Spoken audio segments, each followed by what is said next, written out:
Қымбатты телекөрермендер, біз тікелей эфирімізді жалғастырамыз. Жалпы бізде енді әрдайым сіздер үшін бір қызықты қонақтарымызбен сұхбат жасап сіздерге ұсынамыз. Бұл әдеттен тайған жоқпыз. Біздерге бүгін жалпы енді сіздерде ғой, енді экран ар жағында отырсыздар ғой. Бүгін бізде 17-ші мектептің ұжымы келіп отыр екен. Қайырлы таң. Қайырлы таң. Таңдарыңыз қалай еді? Жақсы. Жалпы таныстырып өтейін, енді Айбек Алымжан, Фазыл Ғазиз және осы мектептің қазақ тілі және әдебиет пәні ұстазы Эльмира Ермантайқызы келіп отыр. Кешірім сұраймын енді. Ал енді таңдарыңыз қалай еді? Қайырлы таң. Қайырлы таң баршамызға. Бүгінгі атқан таң бәрімізге қайырлы болсын. Және құт берекесімен келсін. Бүгін күздің қазан айының соңғы күні. Бәрімізге бұл ай өте берекелі, жақсы ай болды, жағымды ай болды, және біз үшін, біздің мектеп ұжымы үшін де өте жетістіктеріміз бен жеңістеріміз көп болған шығармашылыққа толы ай болды. Осы жетістіктерге кейін тоқталамыз. Жалпы енді әріптесім Самал жоқ, маған да кішкене ауыртпашылық түсіп отыр. Мен де сіздер сияқты қобалжып жатырмын. Жігіттер, енді қай сыныпта оқисыңдар? Жалпы енді қайырлы таң, енді баған береді. Тағы айтып жатырмын сіздерге. Амандасып өтсеңіздер енді. Мен сәлеметсіздер ме? Баршаларыңызға. Мен аты жөнім Фазыл Ғазиз, мен номер 17-ші мектептің 8-ші Г сыныбында оқимын. Жалпы мен өзім мектепте оқып, мектептің өміріне белсенді қатысуға тырысамын, жан жақты болуға тырысамын. Өзімді әр салада көргім келеді. Сондықтан да осы оқу жағынан да, спорттан да, өнер жағынан да мен осы мысалы бүгін келген сіздерге мәнерлеп оқу өнерін көрсету үшін мына мәнерлеп оқумен былтырғы жылдан бастап айналысамын. Жалпы Фазыл, оның барлығына кейін тоқталатын боламыз. Жалпы Айбек, таң қалай өтті? Сәлеметсіздер, рахмет. Таң жақсы өтті. Мен Ғалымжан Айбек, 17-ші жалпы білім беру мектебінің 8-ші сынып оқушысымын, оқу озатымын. Менің сақтау қабілетімнің жоғары екенін ең алғашқы ұстазым Смағұлова Бақшан Кәкімқызы байқап, сенің сақтау қабілетің жоғары, абай оқуларына қатысуың керек деп, 3-ші сыныптан бастап абай оқуларына қатыстыра бастады. Түрлі жүлделі орындарға ие болдым, тіпті бас жүлдеге дейін жеттім. Керемет. Жалпы енді оның барлығына қазір тоқталатын боламыз. Қазір енді демалыс қой сендерде. Қалай өтіп жатыр? Қандай да бір экскурсияға барып жүрсіңдер ме, жоқ әлде бір әлі үйдесіңдер ме?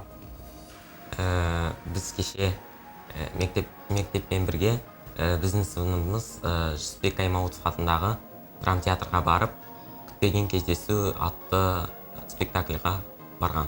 Қандай әсер алдың? Жақсы әсер. Жалпы енді сол спектакльде көріп отырған, сен көрдің ғой енді.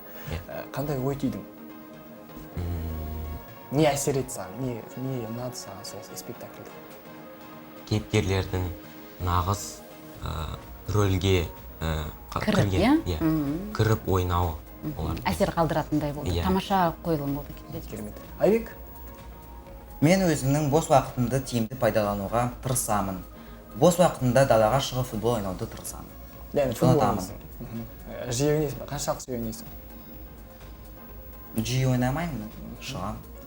Бір күніне қанша сағат ойнайсың дегенде? Қанша сағатыңды арнайсың футболға? Мен мысалы 12-де шықсам, 6-да келем. Ойба, 6 сағат көлемде ойнайсың ба футболды? Шаршамайсың? Жоқ.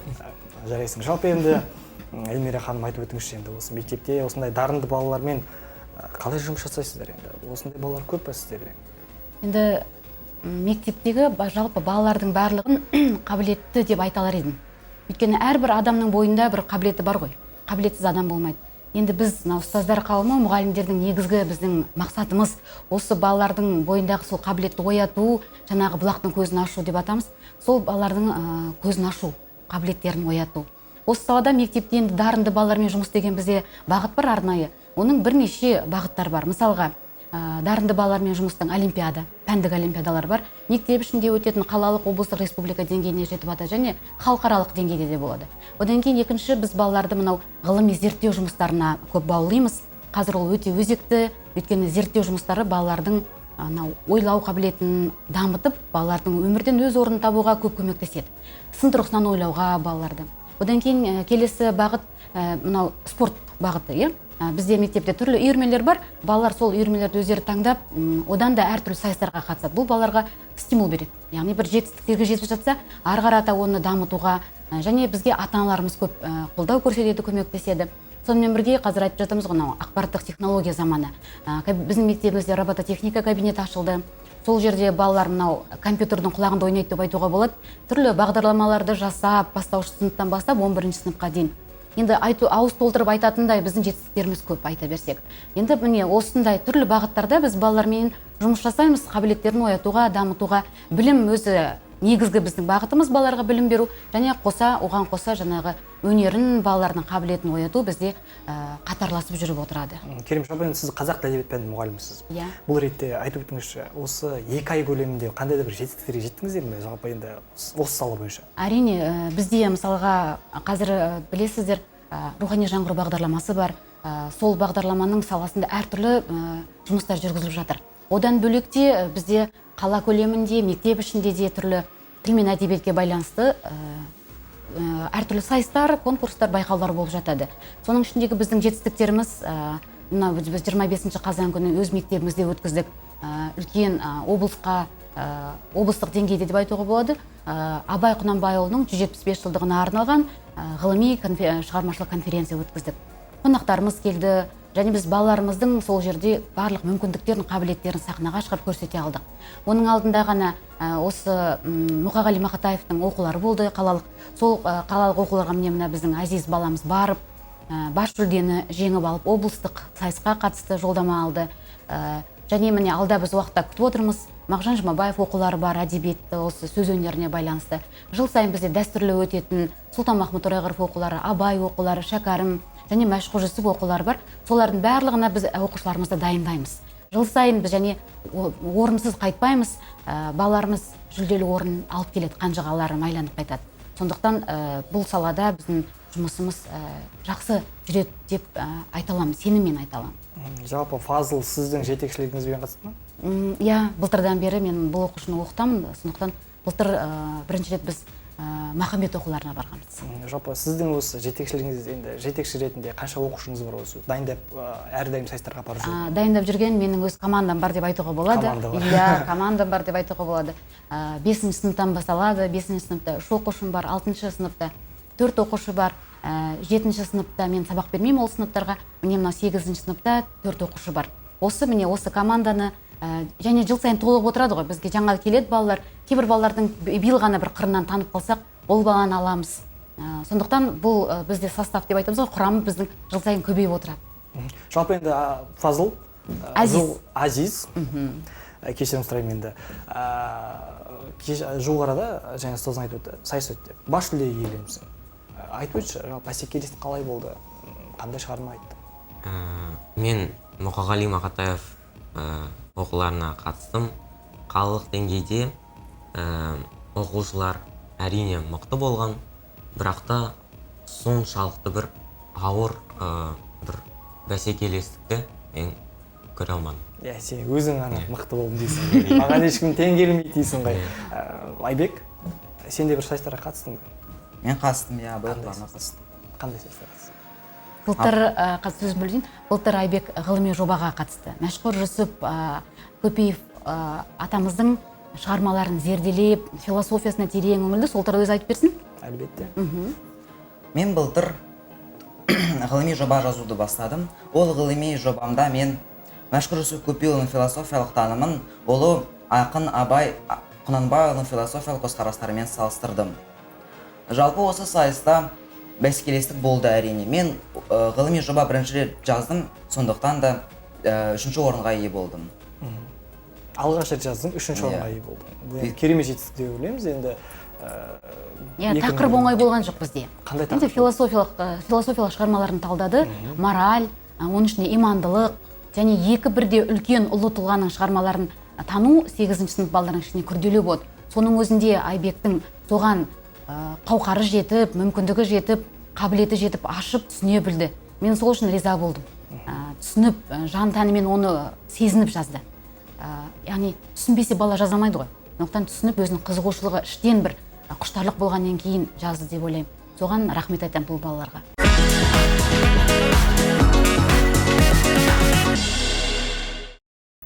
Қымбатты телекөрермендер, естеріңізге сала кетейік, бүгін бізде қонақта 17-ші жалпы орта білім беру мекемесінің ұжымы келіп отыр. Сұхбатымызды жалғастырайық. Жалпы енді біздің оқушыларымыз бізге енді құр келмеген шығар. Иә. Жалпы енді өзіңіз енді бастап айтып өтсеңіз, сіздер деп және бейнебаян арасында айтып жаттыңыз, челлендж бар екен. Иә. Не челлендж? Иә, бізде мынау 2006 келатқан жылда Абай Құнанбайұлының 175 жылдығын тойлап бастап кеттік біз. Мектебімізде соның үлкен ашылу өтті, рәсім өтті. Міне сол кезде біз оқушылар арасында, ата-аналар арасында бірге челлендж жарияладық. Ондағы мақсатымыз қандай? Абай Құнанбаевтың шығармаларын әрбір отбасында насихаттау. Әрбір қазақ білуі біз үшін ойлаймыз міндетті деп. Абайды білмеген қазақ емес қой. Сондықтан осы ретте біз ата-аналарға ұсыныс жасадық. Әр отбасы Абайдың бір кітабын сатып алып, өз төрлеріне қойып, және отбасымен күнделікті Абайдың бір шығармасын оқып отырса, ол бала үшін де, ата-ана үшін де, біздің жалпы қазағымыз үшін де үлкен мәртебе болар еді. Мұның тәрбиелік мәні зор деп. Сол ата-аналар оған қуана келісті. Сонымен барлық отбасыларымыз, біздің мектебіміздің оқушыларымыз жаңағы кітапты сатып алып, оқып, соған өздерінің бейнебаяндарын түсіріп жатты. Және Абайдың бір шығармасын жаттап айту, және балалардың арасында сайыс жүргізілді. Содан біздің балаларымызға қатысты, бұл балалар Абай Құнанбаевтың бір шығармасын емес, бірнеше шығармаларын біледі. Сіздерге қазір міне Айбек өзі Абай Құнанбайұлының қара сөзінен үзінді оқып берсін. Иә, бізде айтып өттік, енді уақыт тапшы, сондықтан. Иә, үзінді оқыңыз, айта қояйық. Абай Құнанбайұлы 29-шы қара сөз. Қазақтың мақалдарының көбінің іске татырлығы да бар, іске татымақ түгіл, не құдайшылыққа, не адамшылыққа жарамайтұғыны да бар. Әуелі шарлы болсаң, харлы болма дейді. Хардан кеткен соң, тірі болып жүргені құрысын. Егер онысы жалға жүргеніңде, жаныңды қинап, еңбекпенен мал тап деген сөз болса, ол ар кететұғын іс емес. Тыныш жатып, көзін сатып, біреуден тіленбей, жанын қарманып, адал еңбекпен мал іздемек, ол арладының ісі. Қалауын тапса қажанат, сұрауын тапса адам баласының бермесі жоқ деген ең барып тұрған Құдай ұрған сөз осы. Сұрауын табамын, қалауын табамын деп қорлықпен өмір өткізгенше, малды не жерден сұрау керек, не ақ қан терден сұрау керек қой. Атың шықпаса жер өрте дейді. Жер өртеп шығарған аттың несі мұрат? 100 күн атан болғанша бір күн бура бол дейді. Тәңірге жазып мінбей түспей, арып шөмеңдеп, диуаналықпен бір күн болған буралық неге жарайды? Керемет. Әсел оқиды екенсің, Айбек, әсел оқиды екенсің. Жалпы енді Фазылда құр қол емес шығар. Қандай шығарма алып келдің бізге? Мен жаңағы айтқан Мұқағали Мақатаев оқуларына қатыстым. Содан бір міне мұзбалақ поэмасынан бір жақсы үзіндіні айта қоямын. Ал кеттік. Шыңырау көкте шырқады, көз жіберді аймаққа, бұлаң кетті бір тағы, жылқы жатқан сай жақта. Кенет тұра қалды да, шұғыл кейін бұрылды, әлде байқап қалды ма әйгілі сұм жырынды. Дауылдатып көктен бір бәле келе жатқанда, арлан бөрі көктен біл тіке тартты қапталға. Жалғыз пана жан сақтар, қапталдағы қар орман, бірақ болат саусақтар, жаурынға қадалған. Жаурыннан, тұмсықтан мыта елі бүргенде, танауынан ыршытқан әлсіреді бір демде. Азулары ақсиып, арлан бөрі бұлқынды, болат тұяқ қақшиып, қақ тұмсыққа ұмтылды. Керемет. Жалпы енді бұл шығармаға қанша уақыт кетті бұл жаттауға? Маған қазір айтсам 5 күндей сияқты. 5 күндей ғана кетті. Жалпы енді Айбек, сен есте сақтау қабілетін керемет деп жаттың, иә? Енді ұстаздары да мақтап жатыр екен. Бір шығарманы жаттау үшін саған қанша уақыт керек? Шамамен. Орта есеппен дейікші. Мысалға, Қобыланды батырдың неше уақытта жаттыңыз, соны айтшы? 2 айдың ішінде толық жаттап алдым. Толық жаттап алдым 2 айдың ішінде. Неше бет жаттың? 132 бет. Жалпы 132 бет ол. Соның бәрін бұл 2 айдың ішінде жаттап бітіріп алды. Және оның сөздері көп, қайталанатын сөздер көп дейшінде, солардың бәрін шатастырмай, орнын ауыстырмай, дәл орнында айту үлкен ерлік деп ойлаймын. Оны тексерудің өзі, тыңдаудың өзіне қаншама уақыт керек, жаттаудан бір бөлек. Керемет. Жалпы енді алдағы уақытта енді сіздің командаңыз дейікші, сайыстарға қатысуды жоспарлап отыр ма? Әрине, біз жылына бізде 1 жылдық жоспарымыз бар. Біз білеміз осы жылдың ішінде қандай біз сайыстарға қатысамыз, және ол сайыстарға кім баратынын біз алдын ала белгілеп қоямыз. Мысалға, Азиз тарих пәнінен олимпиадаға барады биыл, осы қалалық олимпиадаға барады. Мектеп ішінде бұл уже орын алды. Айбек осы жылы мектеп ішінде олимпиададан орын алып, енді қалалық олимпиадаға қатысамыз осы қазақ тілі әдебиеті пәнінен. Одан басқа да алдағы уақытта біздегі жыл барысында болатын жұмыстардың бәрінде бар, оның бәрін айтып жатуға сізге уақыт жетпейді ғой. Жалпы бір жылға біз жыл сайын жоспар құрамыз. Жылына әр баланы жылдың басында ата-аналармен келісіп айтамыз. Және сол дайындық бізде жүйелі түрде жүреді. Жүйелі болмаса біз жетістіктерге жете алмаймыз. Сондықтан бұл жұмыс бізде өте орнымен жүйелі жүріп жатады. Керемет. Жалпы енді бізде уақыт тығыз болғандықтан сіздердің жылы бір лебіздеріңіз болса, біздің көрермендерімізге жолдауларыңызға болады. Жақсы, оқушыларымыздан бастайық. Ал, айта беріңдер, тілектеріңді. Мен алдымен сәлем жолдағым келеді. Ең біріншіден өз ата-анама, отбасыма, мектептегі барлық мұғалімдерге мен сыныптастарыма сәлем жолдағым келеді. Айбек? Мен өз сыныптастарыма, мектептегі мұғалімдерге сәлемімді жолдаймын. Және де рахметімді жанұяма, ерекше рахметімді әжеме айтқым келіп тұр. Керемет, жақсы. Эльмира ханым, сіз өзіңіз? Ал мен жалпы барлық адамдарға өмірлері қуанышқа, сәттілікке толсын дейміз. Ең алдымен еліміз аман болсын, жұртымыз тыныш болсын, бейбіт өмір бәрімізді қуантып, өміріміз бейбіт болсын.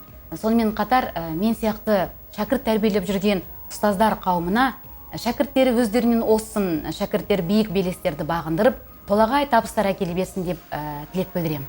Керемет. Жалпы енді сіздер қазір біздің эфирімізден шыққаннан кейін мектепке барып, сабақтарыңызға кірісесіздер ғой, керемет.